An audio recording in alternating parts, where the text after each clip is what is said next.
Hello everyone. जैसे कि जानते हैं आप लोग आर ओ और ए आर ओ के लिए हम लोग प्रैक्टिस सेट कर रहे हैं। इसके आगे का प्रैक्टिस आज हम फिर से शुरू करते हैं कुछ क्वेश्चंस के साथ में।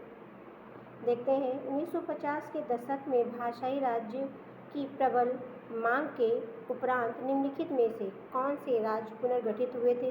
तो 2 राज्य पुनर्गठित हुए थे जो इसमें दिए हुए हैं, महाराष्ट्र और आंध्र प्रदेश।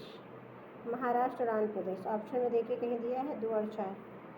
निम्नलिखित में से कौन सा मूल अधिकार विदेशी नागरिकों को प्राप्त नहीं है। तो ये अभिव्यक्ति की स्वतंत्रता नहीं है उनको। भारतीय संविधान मान्यता देता है धार्मिक और भाषाई अल्पसंख्यकों को।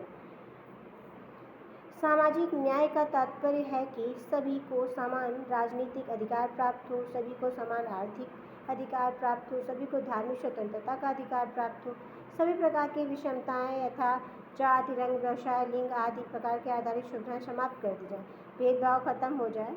यह संविधान, ये हमारे मौलिक अधिकार हैं। इसके बाद नेक्स्ट है, एक नागरिक को मूल कर्तव्य में निम्नलिखित में से कर्तव्य सम्मिलित नहीं है। तो प्राकृतिक पर्यावरण की रक्षा और संवर्धन ये तो है। स्वतंत्रता के लिए हमारे राष्ट्रीय आंदोलन को प्रेरित करने वाले उच्च आदर्शों को संजोए रखना, उनका पालन करना, ये भी है। इसके बाद है अस्पृश्यता मिटाने की ओर प्रयास करें, ये नहीं है। और नीचे वाला भी दिया हुआ है, नीचे दिया गया है संसदीय सरकार का सबसे महत्वपूर्ण लक्षण क्या है। सबसे पहला महत्वपूर्ण लक्षण है कार्यपालिका का विधायिका के प्रति सामूहिक उत्तरदायित्व। नेक्स्ट देखते हैं, निम्नलिखित में से किन से विनिर्धारित होता है कि भारत का संविधान परिसंघीय है। केंद्र और जो हमारे केंद्र और राज्यों के बीच की शक्ति का वितरण है, इससे पता चलता है। इसके बाद नेक्स्ट क्वेश्चन है, केंद्र लिखा हुआ है केंद्र राज्य संबंध पर डॉक्टर पी.वी. राज मन्नार समिति गठित की गई थी। तो ये तमिलनाडु द्वारा की गई थी।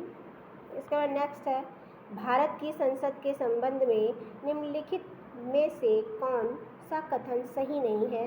तो मंत्रिमंडल की सदस्यता निम्न सदन तक सीमित है, ये जो है कथन सही नहीं है और सब सही है। इसको आप लोग पढ़ लीजिएगा बाद में। लोकसभा की कार्यवाही में भाग लेने का अधिकारी कौन नहीं होता है। तो लोकसभा की कार्यवाही में भाग, देखिए आपका कैग भी लेता है, महान्यायवादी भी लेते हैं, सेक्रेटरी जनरल न्यायाव्यक्ता भी करता भी लेता है, लेकिन इसमें राष्ट्रपति के सचिव नहीं लेते हैं। एक वर्ष में किसी देश के सामान्य निवासियों और उनकी संपत्ति द्वारा उत्पादित सभी अंतिम वस्तुओं और सेवाओं के मूल्य को, चाहे वे घरेलू राज्य क्षेत्र के भीतर परिचालित हों या बाहर हो, तो क्या कहलाते हैं। तो वो सकल राष्ट्रीय उत्पाद के अंतर्गत आते हैं, राष्ट्रीय आय के अंतर्गत आते हैं। नेक्स्ट है, अनुदान संघ सरकार को अनुमति प्रदान करती है किस बात की, निश्चित अवधि के लिए भारतीय संचित निधि से धन निकालने के लिए। नेक्स्ट है, यदि वार्षिक संघीय बजट लोकसभा द्वारा पारित नहीं होता तो बजट में संशोधित कर या दोबारा पेश किया जाता है। सुझाव हेतु बजट राज्य को भेज दिया जाता है। संघीय वित्त मंत्री को से त्यागपत्र देने के लिए कहा जाता है। प्रधानमंत्री अपनी मंत्रिपरिषद को त्यागपत्र पेश कर देता है, ये सही हो जाएगा।